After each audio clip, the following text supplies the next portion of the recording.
Sudah bersama saya Pak Edi Martono, Ketua Umum GAPKI. Nah, bagaimana kondisi sawit kita yang dianggap primadona? Apakah ada problem? Ya. Kondisi sawit kita Indonesia saat ini sedang tidak baik-baik saja.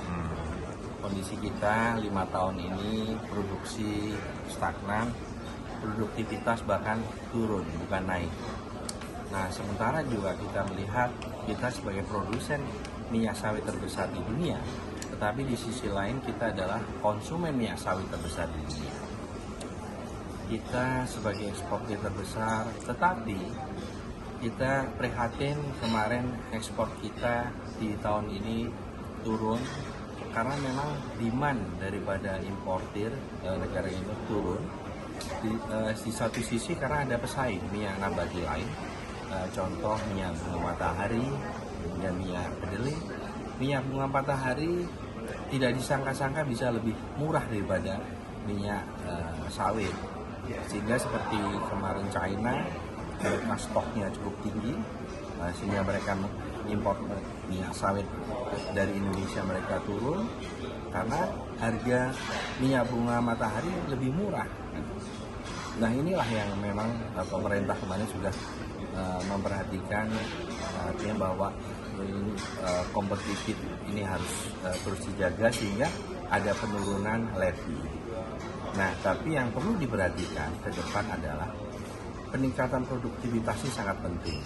Utamanya peremajaan sawit rakyat harus betul-betul digenjot, jangan sampai kita terlena dalam arti kita merasa menjadi produsen minyak sawit terbesar, kita tidak memperhatikan produktivitas kita sehingga kita terus menurun. Nah, sementara kita sebagai konsumen minyak sawit terbesar juga di dunia. Nah, itulah yang nanti kita berharap ke depan juga pemerintah baru memperhatikan itu. Ini kita sudah cukup bagus dengan peningkatan dana hibah untuk PSR dari 30 juta menjadi 60 juta. Tetapi hambatan-hambatan lain untuk PSR, peremajaan sawit rakyat, harus benar-benar dikurangi atau dihilangkan supaya ini bisa dipacu untuk peningkatan produktivitas sawit Indonesia. Iya. Kemudian agar kinerja dari perusahaan-perusahaan sawit ini tetap bagus karena juga memberi kontribusi besar ya, tenaga kerja, kemudian pajak. Ini ada pajak ekspor, lalu ada DMO ya, Domestic Market Obligation. Ini bagaimana sebaiknya? Jadi memang saat ini kita terbebani oleh 3. Pertama adalah pungutan ekspor atau PI, kedua adalah BK atau bea keluar, yang ketiga adalah DMO atau Domestic Market Obligation. Sebelum penurunan PI terbebani dengan harga pada waktu itu kira-kira sekitar 138 US dollar per metric ton. Nah, ini yang menjadi kita dibandingkan negara tetangga kita sebagai pesaing juga mereka lebih kompetitif secara harga.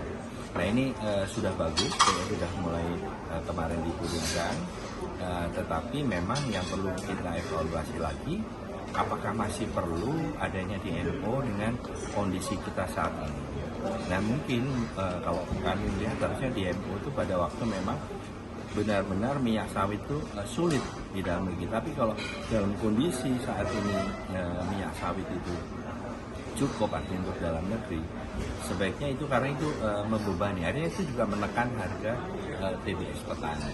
Ya. Pemirsa jangan kemana-mana, nanti kita akan melanjutkan lagi diskusi dengan Pak Edi.